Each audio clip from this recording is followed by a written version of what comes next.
Hi friends, welcome back to my YouTube channel. So first of all, please subscribe to my YouTube channel. Then coming back to our today's topic is wounds in HIV and AIDS persons. Number 1, alteration of skin. Number 2, cutaneous drug eruption. Number 3, infectious skin disorder. Number 4, non-infectious skin disorders. So let's start the video. Skin alteration in HIV and AIDS patient. HIV and AIDS patients are immunosuppressed. Their natural immune system do not sufficiently protect them from infection.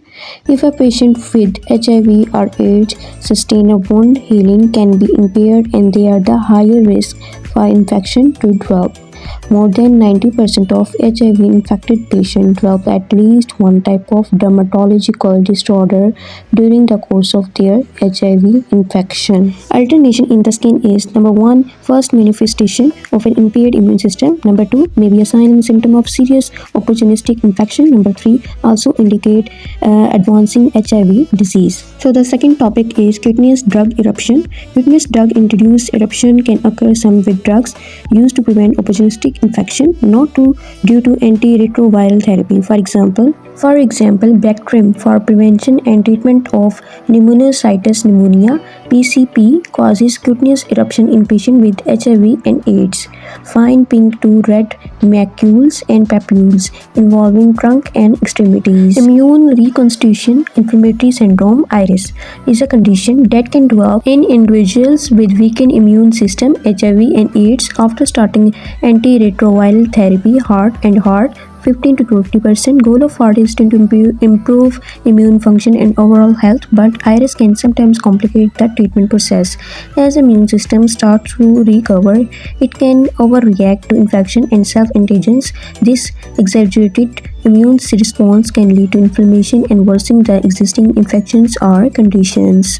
Moreover, IRIS can lead to development of various medical conditions ranging from moderate severe skin eruption, follicular inflammatory eruption, myobacterial or viral skin infection, exacerbation of immune diseases, lupus erythematosus. Immunocompromised status of patients with HIV/AIDS puts them at a greater risk for skin disorders. Infectious skin disorder. Number 2, non-infectious skin disorders.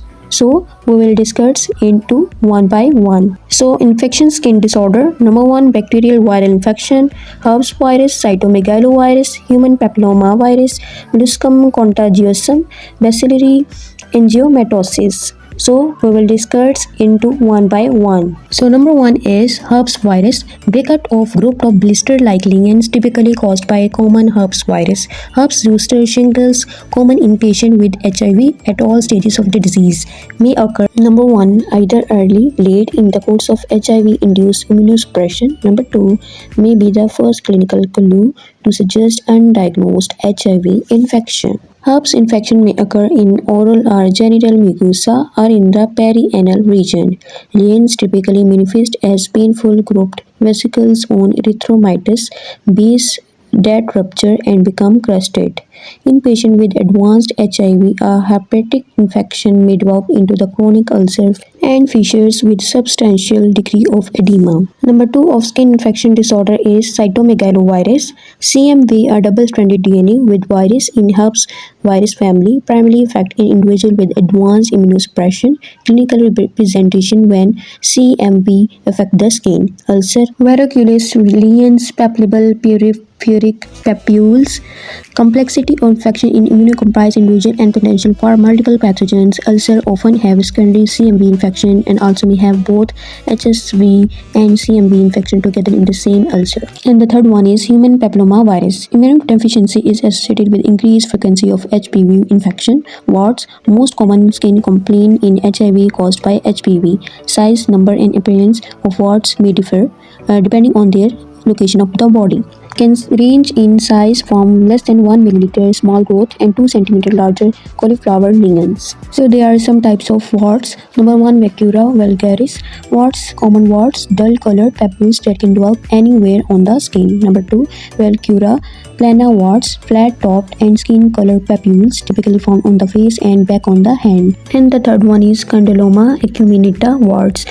genital warts, soft skin, colored papules with cauliflower-like appearance that occur in the genital areas. So the next one is molluscum contagiosum, a benign and usually asymptomatic viral skin infection caused by pox virus, suppressed by direct contact and cause no systemic manifestation. Diagnosis can usually made from the characteristic appearance of dome-shaped umbilical translucent papules that can develop on any cutaneous site, especially genital areas and face. In AIDS patients, lesions may spread extensively and become resistant to treatment and presenting as wart-like, itchy, eczema-like eruptions. And the last one of the skin infection is bacillary angiomatosis.